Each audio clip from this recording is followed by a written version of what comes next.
and welcome back to the Rugby Connection podcast, the only fan podcast to get all the news from the rugby world. But we're going to try and stick to the Northern Hemisphere this week. No Ella this week because she said it was a bye for Super Rugby, but she'll be happy with the Sevens results. Double All Blacks and Black Ferns. Happy days. Joining us again this week is Andy. How you getting on, mate? Yeah, good, mate. Good to see you again. Yeah, always. It's always a pleasure. So, Knockout Rugby is back. And all the drama. Yeah, we had a treat, didn't we? It was a great weekend. We did. Challenge Cup and Champions Cup round of 16. Did not disappoint. So starting with the Challenge Cup, on Friday night, Gloucester getting a famous victory over Cast, 30-25.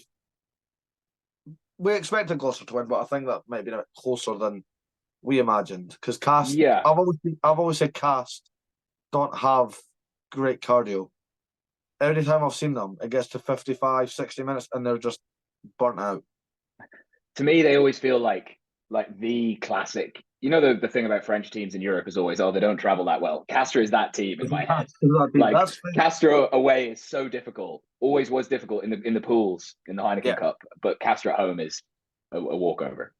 Yeah, that's fair. Speaking of French teams, Clermont getting a big win over the Cheetahs, 27-22. Scoreboard has it a bit closer, but it was very late scores from the Cheetahs to make it look a bit kinder. But Stade Marcel Michelin, it's fortress for European rugby. Yeah, I mean, but they're not what they were, but no. They're still. It's not an easy game. No, it's never an easy game. When you look at their team sheet, like there's still some really good players at Clermont. Like they've still got some real talent there. Even if we don't hear about them as much in the Challenge Cup. That's true. That's fair. Well, it's just a good season to be into Italian rugby because Benetton are into the quarterfinals. 27 over the Lions. They're just cooking. They're absolutely cooking. What a difference has Umanga and Fekitoa made to that team? So much. Bringing in some of that just ridiculous. The fact that they've got Fekitoa and Brex as their centre pairing, that is high level. Menanchel's out on the wing. Yeah, ridiculous. He's still talented, obviously, but he gets bumped to the wing because Fekitoa's in there. Yeah, I mean, having that experience, that's got to be so good for all. I bet they're learning so much from him. Oh, yeah, absolutely. I mean, speaking of Benetton and Menancello, player of the Six Nations, well deserved. Yeah, well deserved. There was some people like, should have been Ben Earl, Mike. I think if you're Ben Earl, you are sitting at home feeling like a little bit, maybe that could have been me, but he was Italy's best player and Italy outperformed expectations so far. I think it's fully deserved. Yeah, I agree. I said when the nominees came out that I think whoever wins it, you just kind of go, yeah, fair. Yeah. For whatever, all for different reasons. So, well done, Menancello. This next game, you managed to get it right, Andy. I did not. Ospreys are through to the quarterfinals, beating Sale Sharks. But I don't want to take anything away from Ospreys. Sale Sharks just did not bring the team at all. There was no Manitou Lang. Ben Curry was there, sorry. But it just felt like you could tell it was like what you said. They're back in the chase for the Prem. Who cares about the challenge? I don't like that, man. I don't love that either, but I think as soon as they beat the Chiefs, I think they knew, all right, we're going to have to send a second string to Wales. We can't fight on two fronts because the squad's too thin at this stage. But it's still a really good win for the Ospreys. It's they are sort of quietly building something there. I think it wasn't they didn't send a youth team. Sale. There's still some big names in there. It's not their first team, absolutely. But yeah, a really famous night for the Ospreys, though. I saw all the fan reaction. Their fans absolutely loved it. I love the fact that they play at Brewery Field sometimes over in Bridgend instead of at Swansea. It packs out. Awesome. But I'm a big fan of Morgan Morris. Apparently, so I only saw highlights, but apparently he had an amazing game. Yeah. Yeah, he's just everywhere. The try that sealed the deal for him. Just came capped. Come on. Got to be on the way. Got to be on the way, surely. Next up, I was there. I was loud. I was proud. Edinburgh, 33-15 over Bayonne. It wasn't pretty. Definitely wasn't. We actually had to come back from being behind at half-time. But Matt Curry's try, I think, just lifted the weight off our shoulders. It was so well worked. Like, halfway line out the back. Hamish Watson pops it off to Matt Curry. Matt Curry shrugs off one of the Bayonne boys and still has all the gas in the world to sprint through. It was beautiful. And I'm so happy. Next one, I did not expect this, but there's a theme. I'll tell you in a minute. Montpellier getting absolutely humbled by Ulster. 40 points to 17. On the road. Hosed. Yeah. And I mean, in a week where the big news about Ulster was kits off leaving after less than a year and all the kind of off the field problems that they're having, massive result for them. Massive, yeah. But he's the pantomime villain this year. Anytime it's France versus Ireland. Paul Willemse, another red card against an Irish team. Stop it. Just stop whatever you're doing. Just stop doing it. Because it's just not fun at this point. It's not been a great year for him, has it? But this next game was so inevitable. It actually hurts to say the score. There's nothing, but the Sharks absolutely slaughtering Zebra. 47-3. Ouch. You read it, it hurts. Zebra didn't get a sniff at anything, really. Yeah, I mean, the Sharks have been massively underperforming all year, haven't they, without the internationals? And now that they're starting to get them back in, that is a terrifying team. I should just use them as early as possible. I know they're probably for our welfare and all that, but yeah. And it's an interesting strategy. Like, do they have too many? Do they have too many internationals? Like, because they're not going to be available for most of the season. Yeah, you're never going to get that. Yeah, you need a pretty deep squad. Yeah, that's very fair. I was going to say, could you ever have too many internationals? But evidently, yes, well, you can. If you have like Leinster money, like unlimited money, and you can afford to field 3 teams, then no. But if you've only got a squad that's like barely 2 teams big, then yeah, you can definitely have too many. Fair enough. That's a good way to put it. And then the final game of the round of 16, very high-scoring game. Cal versus Connacht, and the Galway boys are through to the quarterfinals. 40 points to 30 on the road. Bundyaki, just doing Bundyaki things. Mate, how good is he? That's what he does. It is what he does. Shall we predict the quarterfinals before we move on? Let's do it. So first off, Friday night, under the lights at Kingsholm, Gloucester versus Ospreys. I'm very excited with it. I am very excited. I think that'll be a really good game because it's their season for both teams. This is their season, right? This is what it comes down to. Oh God. I mean, I think Gloucester being at home should just about have enough. But yeah, that's fair. That's where the smart money is. But I don't know. It does feel like the Ospreys have good momentum. I'll predict Gloucester, but I won't be like knocked off my chair if the Ospreys pull off a shock, you know? That's fair. You know what? Just to change things up, I'll go for Ospreys, but again, of course, it wouldn't surprise me. So there you go. On to the Saturday, Clermont back at the coveted Stade Marcel Michelin versus Ulster. I mean, it's not easy winning there. I have to go Clermont just for that alone. I mean, I would go Clermont. Unless we get unless there's another red card or something that unbalances the game.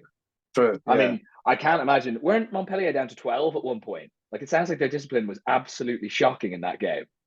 Sounds about right. Yeah. That's just what they do. Unless they win comfortably, they just seem to self-destruct. Yeah. I mean, I think Clermont may be a bit too hard for us, especially on the road. I can't see them winning 2 away games in a row and the second one at Clermont. You know, that's difficult. Next one. I'm getting bad flashbacks. In the Shark Tank, hosting my beloved Edinburgh. Come on, boys. Let's just fix what we did. See what we did 2 weeks ago. Don't do that. I'll tell you what. if you can pull off a win, it's one of the greatest wins in your history, without a doubt. Because that is such a difficult game when they've got everyone available. Let's just do it. We have nothing to lose, so we might as well back your team as always. That's my prediction. Just go for it. Why not? Out of respect for you and your team, I'm going to decline to predict this one. You're thinking Sharks. That's fine. Anyway, the final quarterfinal for the Challenge Cup. Benetton host Connacht. Potential game of the round there. Like that could be. I think this is the most up for grabs game. Yeah, and I think could be quite high scoring too, right? Like they both like to throw the ball around, and yeah, I mean, I'm backing Benetton. Like I love Connacht, but Benetton have had a really good season. They must be targeting this because I think they know how big a Challenge Cup would be for them. Like that would be massive for them. Absolutely. So I think they'll do it. I think they've got the quality, and Connacht will push them all the way. You know, they're a really good team, but I just think Benetton will have the edge. I think just again, home advantage is massive. Yeah. They're starting to make it a fortress over in Treviso. So yeah, I think Benetton's going to get a famous victory. But on to the creme de la creme, the champions. If you were not entertained at all this weekend, there's something wrong with you. Massively. I mean, Friday night kicked us off huge. Quins coming back, having a comfortable lead, and then losing it, and then coming back comfortable. It was weird. It was such a good game. The Quins, 28-24 over Glasgow, and it all came down to a fingertip. For those that don't know, it was 28-24. There was Glasgow were pushing hard. They were knackered. I believe 22 phases in, still on the 10-metre line in the Quins half. And Duncan Weir just goes, "We're not getting anywhere. I can't drop goal from there because it would still lose." George Horn's out on the wing himself. I'm just going to crossfield kick it. And I kind of said to Andy that if George Horn was 6 foot tall, he would have caught that all day, every day, and got a beautiful try. But like, even then, he wasn't far off. Like, no, he wasn't. And you could see the ball skiff the tip of his middle finger. So, mate, you could see as well in the slow motion, you could see the heartbreak like going down his face. It was so sad because he had a really good game as well. He does. Played really, really well. But Marcus Smith pulling the strings again, getting a try on his own, setting up Andre Esserhuizen's tries, setting up Caden Murley's try. And he still wasn't a hero because Sam Riley got the last try to win the game. But I don't know what he's trying to prove this year, but it's working for him. Yeah, I mean, if Quins hadn't had him, they don't win that game. Like, my missus is a Quins fan. We watch a lot of them, and he was brilliant on Friday night, and so was Evans, the 7. He was phenomenal. He had a really good game because overall, the Glasgow back row, especially in the second half, kind of beat them up, but he kept coming up with big moments. Really helped keep them in the game. But Glasgow, I feel, will have so many regrets from that game. They could have kicked for a couple of threes. They went for the corner and they didn't score a try. I think they'll regret the 6-2 because it didn't work. They ended up with scrum halves playing on the wing. And I mean, I love the 6-2. It's such a dice roll. Like, it creates so much drama, whether it goes right or whether it goes wrong. Something always happens. I don't feel like it works for the teams I follow. I feel like Exeter could get away with that, actually. But we'll get back into them in a little bit. Yeah. Over to South Africa. The Bulls versus Leon.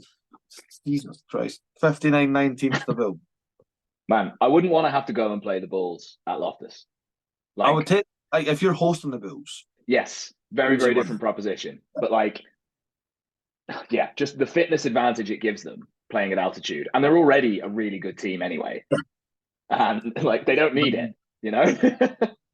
And I love the fact that one of Leon's only scores caused the most controversy. Oh, the quick tap. I don't see any issue with it. The clock was still running. Fitzgerald looked at Luke Pearson and went, "Can I tap?" And Luke Pearson, "Yeah, cool, tap, try." It's not their fault that the Bulls players were not paying attention. Nope. Definitely Luke Pearce didn't make any friends, but I don't think there's anything wrong with that. And then Coach Zia even said, but the water boy was on, and Luke Pearce went, that's not my fault. I mean, Your yeah. Didn't matter water much in the boy end, did it? yeah. Doesn't help. But then you move down to Cape Town and get an absolute thriller. Stormers versus La Rochelle. The last kick of the game in the groups got them the win. Comes down to the last kick of the game this game, and the champions advance. It is a cruel sport, but we love it. It was heartbreaking, wasn't it? Because the Stormers deserved to win the game on balance, I thought. They were the better team. I mean, the first half, like being 13-0 up and then letting that go. I suppose you could argue if you let slip a 13-point lead, you don't deserve to win. But in terms of the play, they were by far the better team for like 60% of the game. And it was just La Rochelle they're so powerful. They are. I mean, I wasn't even going to talk about the power there, just because I seen your video on it. Shout out to Will Skelton. Oh, yeah. How great was that moment? Love that. So for those that missed it, one of the Stormers players, he was knocked out. He was out cold. Yeah. He tackled Skelton on the wrong side, and he took a big old Will Skelton thigh to the face. Like, imagine how that feels. Don't do that. But there was a ruck right next to him, and Will Skelton just like standing over the boy, essentially protecting him from any further damage. Yeah, just hats off. Rugby values. Love that. Do you know what I love? He protected him from a collision of like 3 players. Yeah, Will Skelton is big enough to just be like, nope. When he retires, would it surprise you that he'd be like a bar bouncer or something? Not at all. But if I was him, I'd aim higher. I'd go to the WWE. He's built for it. Go for it. I'm all for it. I love that. Then we're back on Northern Hemisphere shores, down to Sandy Park. My beloved Exeter Chiefs against Bath.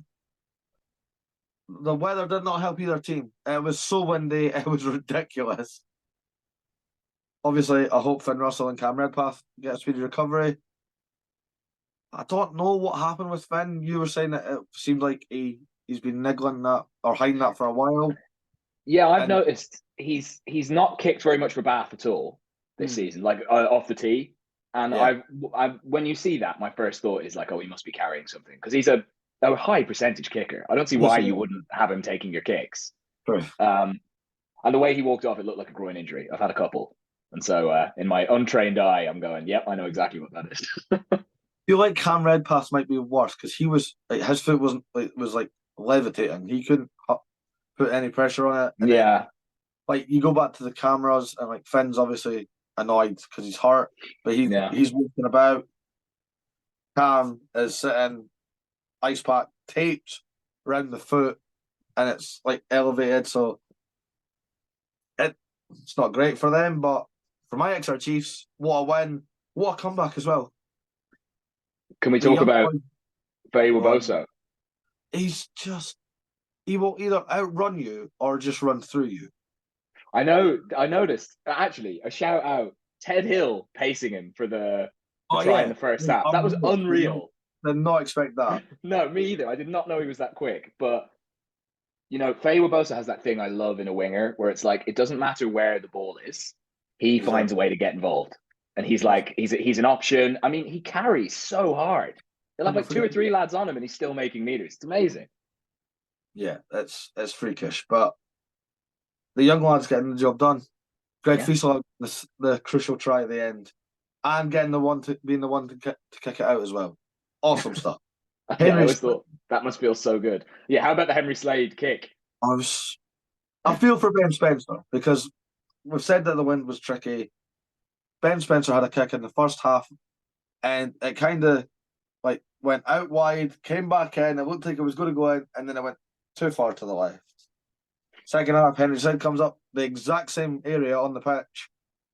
Same technique. Yeah. Just nailed it.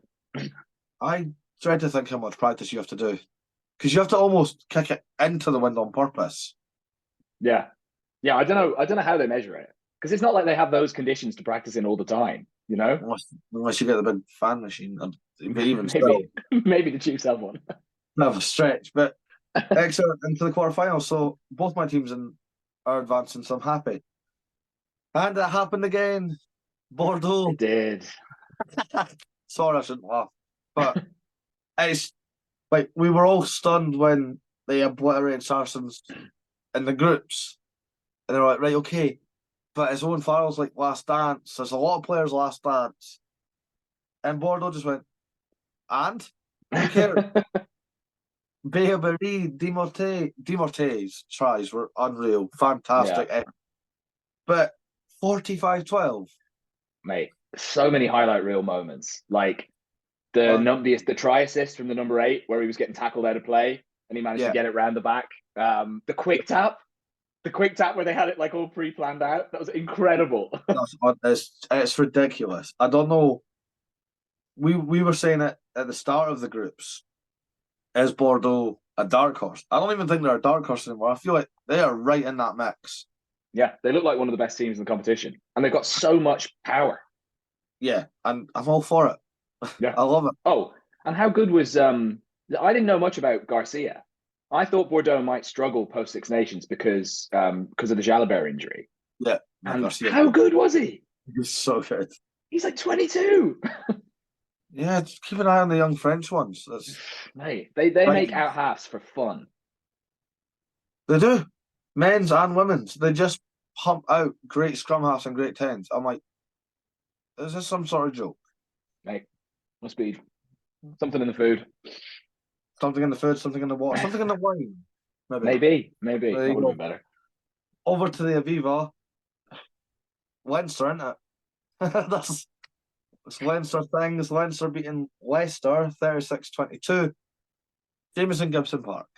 If Anton Dupont didn't exist, you would be the best scrum half on the planet, but you're comfortably second. And I mean that in the best way. Yeah. There's no shade in that. Dupont is on a different level. Gibson Park's on a league of his own, and then there's everyone else. It's hard to believe that he was someone that New Zealand looked at and were like, no chance of being a test player. So weird. But then I remember when he first came to Leinster, you could see flashes of potential, but he wasn't all that. Like, he's worked really, really hard to get to this level. But it just goes to show, like, it's so easy to judge players quickly. Yeah. And like, look at where he's ended up now because of a bit of focus and the fact that they gave him a bit of confidence. He's unreal. He is. He's fantastic. He's easily one of the first names on the Lions tour next year. Yeah, I think so. Provided everything stays. Yeah. But I'm looking forward to those against the South Africans this summer. That's gonna be interesting. Yeah. I can't wait for that tour. But just on the Leinster game, I thought Leicester put up a pretty good show. I think they showed like where that team could go if they can get a bit more consistent. They get the big names back, but I mean, I think it's kind of the best possible performance at this stage in the competition because you don't want to be peaking now. There's a lot of clear work-ons for Leinster. Like the line-out is definitely a worry. I think they're still getting to grips with maybe some nuances in the new defensive system. I think Nienaber has them playing much more aggressive in defense, and I'm not sure they've quite ironed it all out yet. But yeah, we'll come on to it, but that La Rochelle matchup is huge. Yeah, but when the Saints go marching in, they are flying high this season, doing the double over Munster, 14-0 at half-time, proper European battle, and then on comes George Hendy, gets his first try for the Champions Cup, and then goes, "I'm not finished. Let's just cut." The pass was so bad for a second try. It was awful, wasn't it? Standing still, and he still managed to run it in. I will say, awesome effort. In the Monday review session, I think Crowley and Zebo are going to be hiding their faces when they show that bit. I know Munster were knackered at that point. And I heard, apparently the camp had a bit of a case of a stomach bug. Like I saw Craig Casey actually threw up on the field while they were playing. So I don't think they were all 100%. But the way the Saints, what was really impressive, I thought, was they got drawn into like a bit of a tit-for-tat match in the first half. Like both sides were just having a go and it was insane. And when they got in at halftime, the coaches were obviously like, lads, you need to chill out. And Finn Smith controlled the game so much better in the second half. He really was not happy, though, off the kick in the second half. Again. That was one of the worst kicks I think I've ever seen. Very windy all weekend across the UK. We've had storms, but you get a teammate to hold the ball for you. Who was it you got annoyed with? Alex Mitchell. Alex Mitchell took his hand off the ball early, and then Finn Smith obviously scuffed the kick, and you could see, you don't have to even be good at lip reading, but you can quite close tell that Finn Smith told Alex Mitchell to go and hung himself. Yeah, but you could see it clear as day. And I was just like, "Oh, you're not happy." To the point, I think the next kick, Alex Mitchell did not. Yeah, he wasn't holding the ball. I think they let Hendy do it. Yeah, Curtis Langdon, how good? He's so good. Afterburners on a hooker. It's just modern day, isn't it? Everyone does it. All the hookers can do it these days. Mate, they are getting so well rounded. It's like it's mad to think that it used to be for the fat lads, you know? Yeah. But you know who I'm a big fan of? Who? Sticking with the Saints. Always Slightholm. Mate. He's just, even if he doesn't score, he'll just carve up the defence. Doesn't matter what team it is. And he's just got wheels, and he's got the cardio for it. He'll just keep running and running. Surely got to be on the edge of an England call-up. Surely. I'd like to think so. Is he qualified for anyone else? Probably. Do we know? Probably. I mean, yeah, he's from England. He probably is somewhere, right? But I think that, absolute wheels. A lot of people don't understand that about the UK. Like, we are very, yes, it's four countries, but it's very close. People move a lot. Yeah, exactly. And there's a lot of mixing of different nationalities and stuff. Yeah. Everybody's got a bit of something else in there. Everything, yeah. There's no pure breeds in the UK. Not anymore. Not anymore. But final game of the round of 16. Toulouse doing what Toulouse do when it comes to the Champions Cup, just suffocating opposition. 31-7 over Arsenal 2. And did I get to see the end of the game? No, because the feed cut out. Yeah. Thanks, TNT. Awesome. Yeah, we got to see more time with Lawrence Dallaglio. That's what everybody wants, right? That's what we need. We need Lawrence Dallaglio guiding us through whatever's happening. Do you know what's mad about this Toulouse team? They didn't even play that well. No. They won 31-7. It's just what they did. Kicking was an issue. I noticed. Kicking was but for the first time since August last year, Ponting and Tamak started together. Yeah. It wasn't even that shaky. Like, there was bets, obviously, because Tamak's been out for so long, but still, I'm like, once you get that little bit of game rust off, you're not fun. It's not fun to watch. It's not fair to anyone. We didn't get the clash of the Nines though. We didn't. I did want to see Legary versus DuPont, but we don't deserve nice things. So, do you know who? Jack Willis. Jack Willis. How of England? How did he not get dispensation to play abroad? Like, I don't know. How do any of them not baffle? Like, you can now have a whole 15. I'm not saying that the 15 you would pick, they're all guaranteed to be in that England discussion, but just the way it's going as well. Kyle Sinclair's going to Toulon. Ludlum's going. Ludlum's off, yeah. Ludlum's going to. I always get Ludlow and Ludlum mixed up. It's very confusing. Zach Mercer came back to the Prem and on a broken promise, essentially. I know that's not Steve Borthwick's fault, but but that is, I mean, that's certainly how he feels about it, right? Like, he felt he was led down the garden path. Jack Willis is carving up at Toulouse and can't get capped. Henry Arundel, I know he was on the losing side, but Henry Arundel is possibly a generational talent. You can't pick him. It's wild. But is there a more silent assassin pair of flankers than Willis and Cross?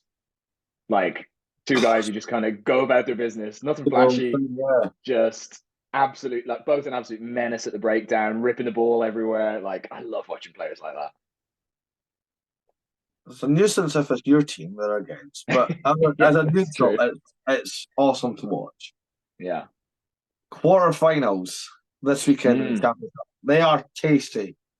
Starting off with Bordeaux versus Quins.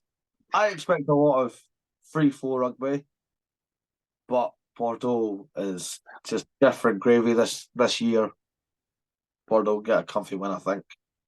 I can't see the Quins' defence holding up to it. You Up to know, that, yeah. like, geez, I mean, Sarri's put 50 on Quinn's a couple of weeks ago. Stranger how hard it hits you quickly. Yeah, like I reckon Bordeaux could get another 50. Honestly,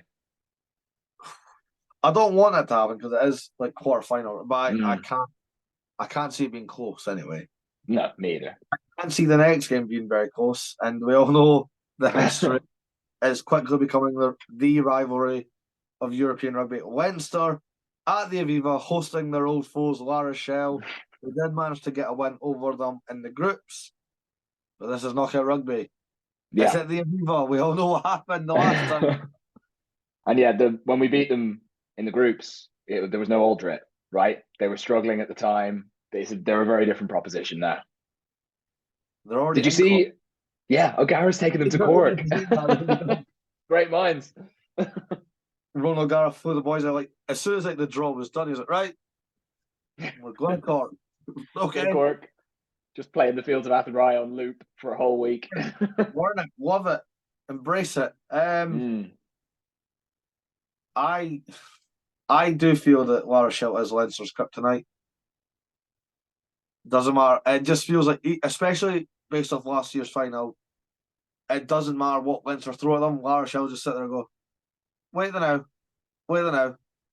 We've got this. And for that, I'm going to get so much shit for this, but I think La Rochelle's going to win. It's not going to be pretty. It's not going to get comfy, but I think La Rochelle will beat Leinster again. Man, I think it's like a knife edge game. Yeah. Like the big question for Leinster is like, this is why we brought Nienaber in, right? So that we can get tougher and hang tougher in games like this. Mm-hmm. There's a couple of questions, I think, like, do they pick Will Connors in the back row? Because he was amazing when we played La Rochelle in the pools. He's a much bigger guy. Really, really helped us deal with like their power. And, you know, if we have him and Big Joe McCarthy in the second row, is that a good point of difference versus last year? You know, is that Nienaber mentality where it's like, it's about staying in games. It's not necessarily about blowing teams away with the prettiest rugby. Like this is a grind. Are we going to see some more of that from this Leinster team? Because if we don't see that, I think La Rochelle might. Because you can tell as well, they feel like they have our number. Like they love playing against Leinster.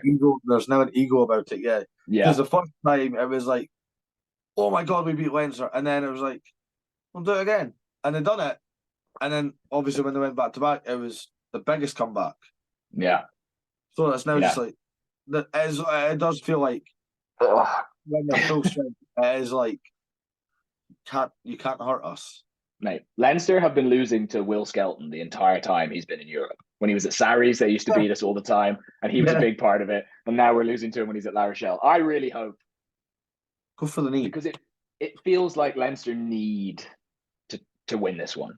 Like they've been such a good team in Europe without the trophies to show for it.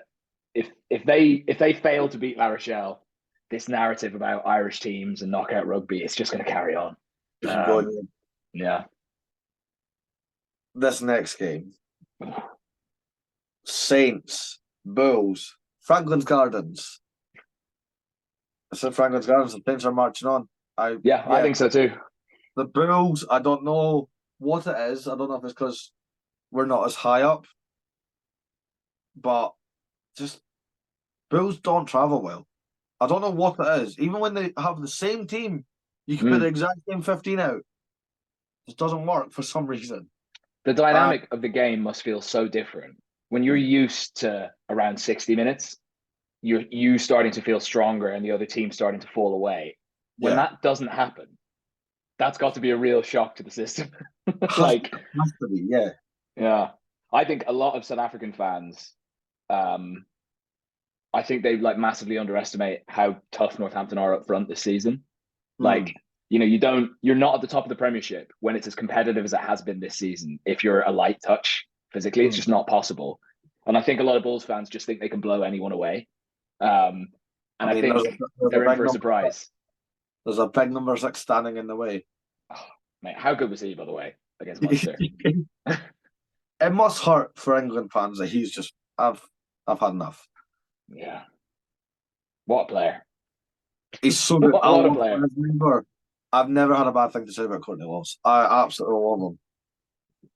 He will probably be one of my favourite England players ever. Yeah, I think that's fair. Yeah. I think I just never ever had a bad word about Courtney Lawes. Yeah, seems like an honest player, honest guy. Proper enforcer. Yeah. Big lanky boy.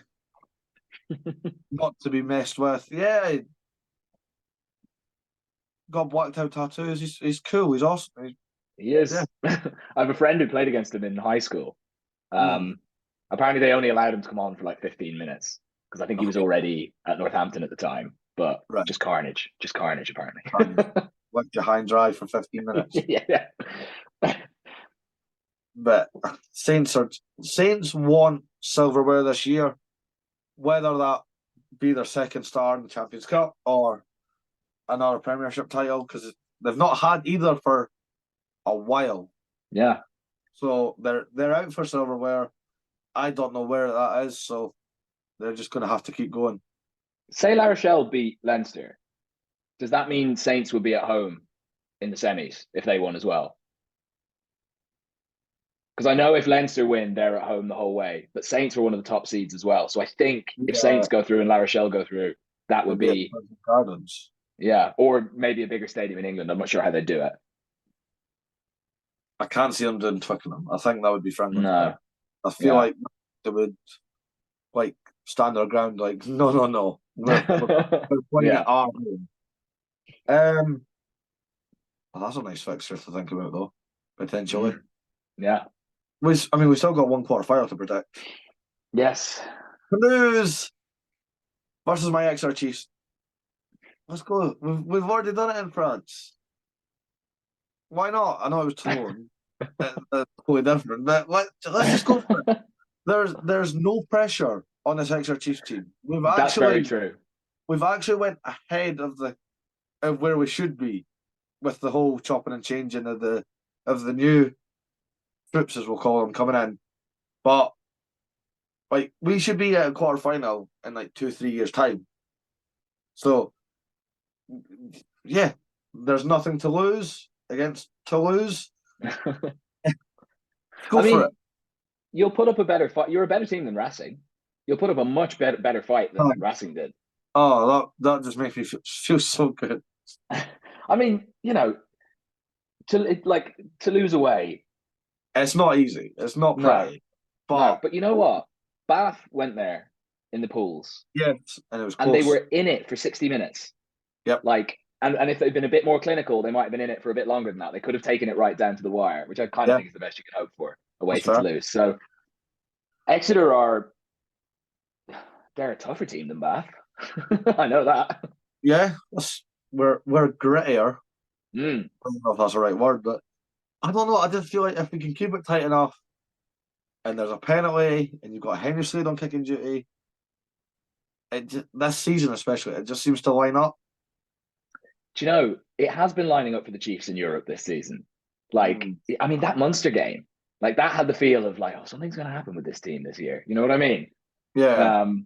But Toulouse, look, if Exeter can go and win at Toulouse, they're contenders to win the whole thing. I mean, if you can knock Toulouse out in France. But for a prediction, I think I have to go with the smart money and say Toulouse. But I think that's going to be an awesome game.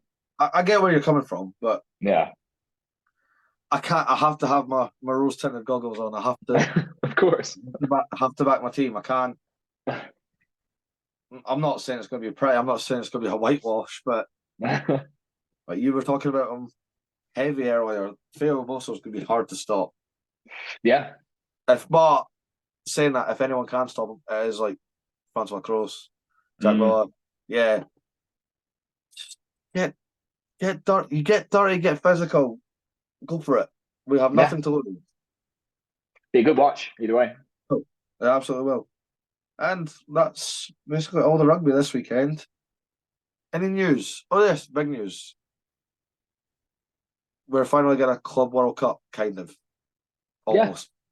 They've agreed on the principle. I believe we wouldn't have a Champions Cup winner that year. Is that correct?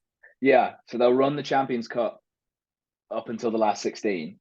and then the 8 winners from the last 16 would go into this this international cup, and the 8 losers would go down into like an extended Challenge Cup. Right. Okay. Okay, that's probably the best way to. That's tricky. Yeah, I mean, I guess the thing is you have to do it in. You can't add more fixtures to the calendar, so you have to do it in place of something, and it makes sense to do it in place of something that already has higher audience figures, right? Because if you try and replace like the URC or something, nobody watches that anyway by comparison. So if you do the Champions Cup, which has some heritage, and it gets South Africa and Europe involved, you should in theory be able to convert those eyeballs a lot easier, right? So what? So just use this for the now. So the quarterfinals for this year, you would have yes. So one of the Times journalists actually did this on Twitter, and he worked it out from the rankings. Makes our job easier. Yeah, I think is it Will Kelleher? Shout out to Will Kelleher, always has good stuff. There you go. Nice wee shout out. Yeah, as if he needs it with his with his reporting job. But this is great podcasting, isn't it? Just not saying anything, dead air. So, here we go. So it would have been Bordeaux against the Brumbies, Harlequins against the Blues, Leinster against the Hurricanes, La Rochelle against the Chiefs, Northampton against Queensland Reds. The Bulls and Toulouse would have got the invitational sides to the 2 Japanese teams, and then it would have been Exeter against the Melbourne Rebels. Yes, I love how Chiefs got the easiest one. Come on. I love that. The Quins Blues feels a bit harsh because I feel that would be a blowout. Yeah, there'd be some good tries though. Yeah, that'd be great tries. 150 to like 47 or something like that. Just be a high scoring, like 200-point game. Yeah. Harlequins lose 60 points to 40. Yeah, I mean, I'm excited. Everyone's been wanting it. Yeah, they did how they were going to do it.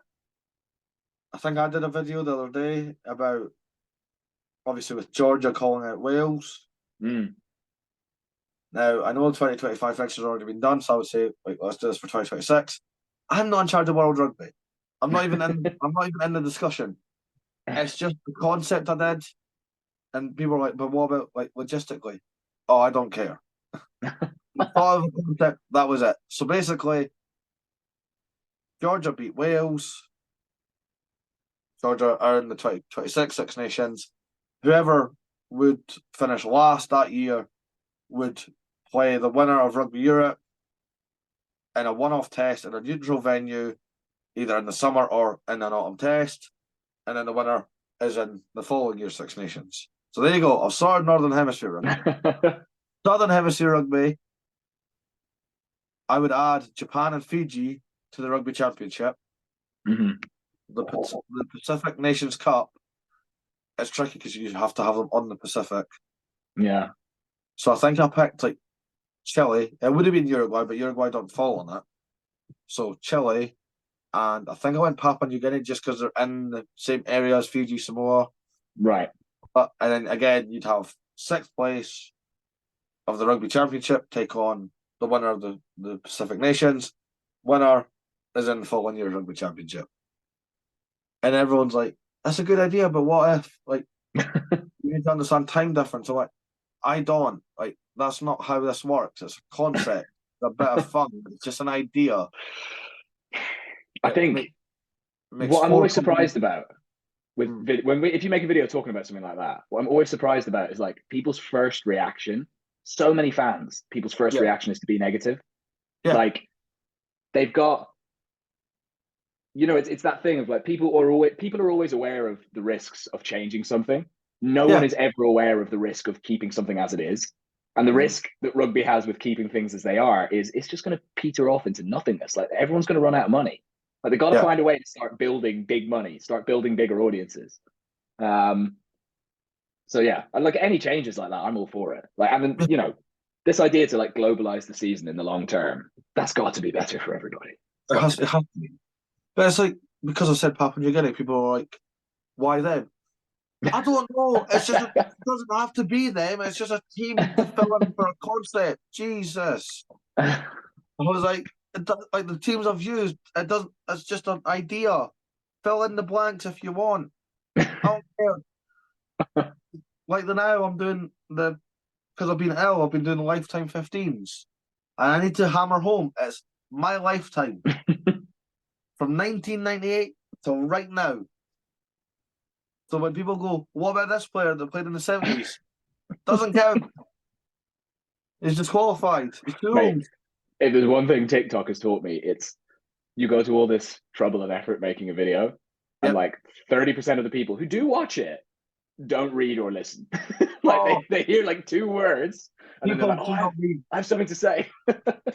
People do not read anything I post recently. I did my predicted Scotland team, and somebody commented, Gregor Hiddleston, the young Glasgow hooker, would be great for this tournament. Yep, that's why I've got him in my team. He's there. Watch it properly. And then a Gloucester Lifetime 15. I don't like him, but I have to acknowledge Johnny May has to be in that discussion. And somebody's like, they're like, why is Johnny May not on the wing? Oh, he is. Try reading it. It's in plain the wing for you. Then there was people like, what about Lewis Rees-Zammit? No, in a lifetime 50, like he's 22. By the way, how about him getting a proper contract? Yes.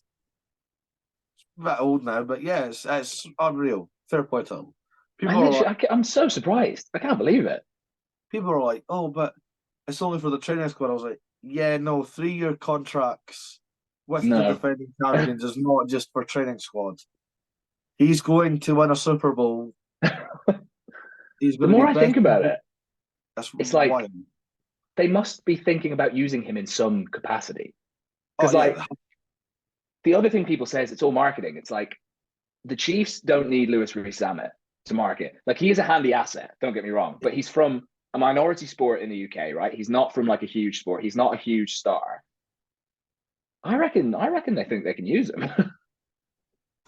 I just think it's weird that Patrick Mahomes, Travis Kelce, and Lewis Rees-Zammit are all team. It hasn't sunk in yet. It's mad, isn't it?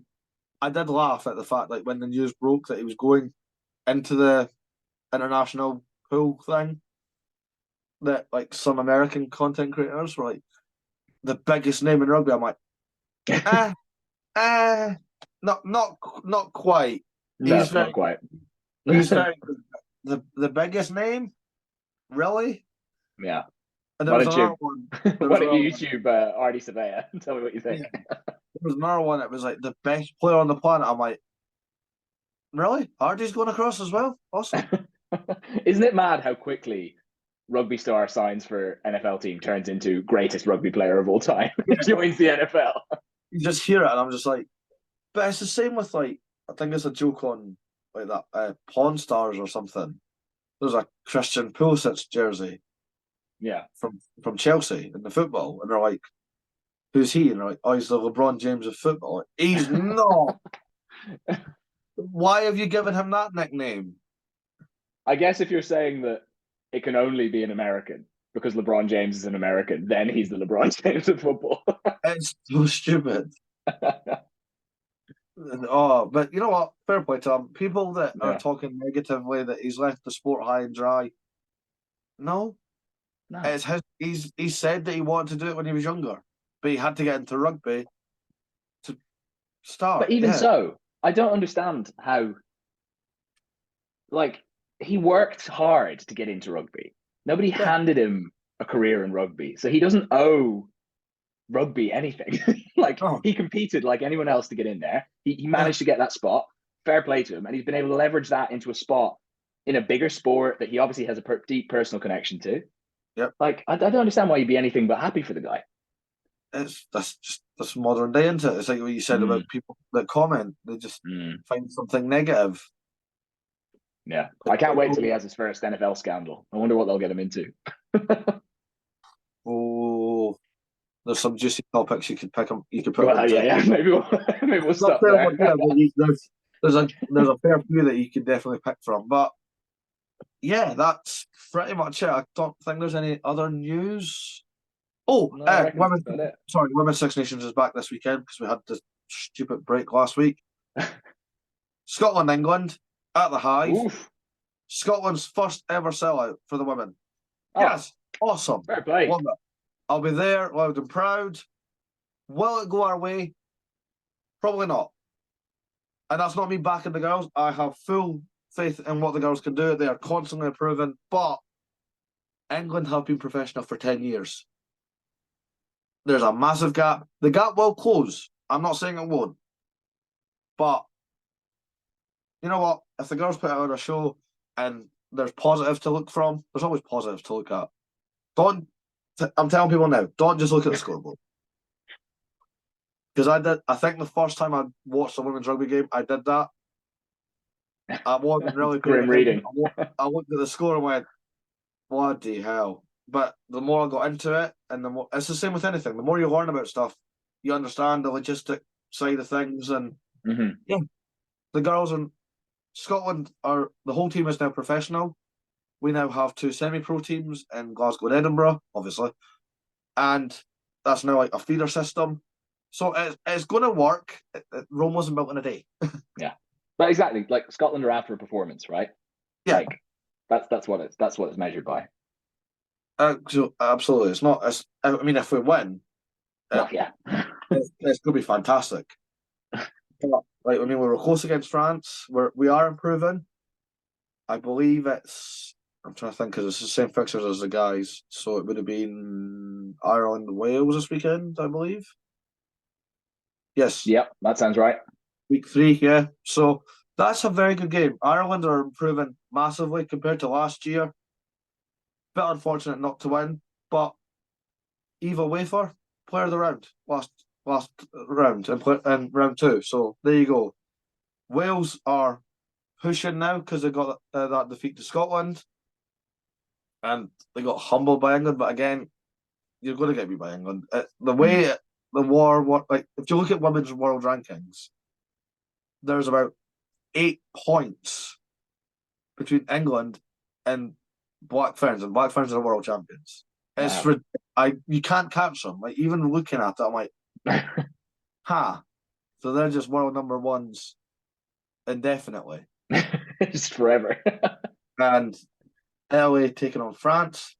Italy coming with confidence, big win against Ireland. France were a bit shaky against Scotland, but again they got the win. So it's gonna be fun. It's gonna be a great game. And that's really all I have to add, just because I remembered it at the last minute there. But I think that's it. Challenge Cup, Champions Cup, predictions. And we can do it all again this weekend, mate. All again. All again. Quarter-final action this time. Challenge Cup, Champions Cup. Awesome. I believe Super Rugby's back this weekend. And it's in full, not... Oh, yeah. Oh, my God. We're going to be so busy next week. What a time to be alive.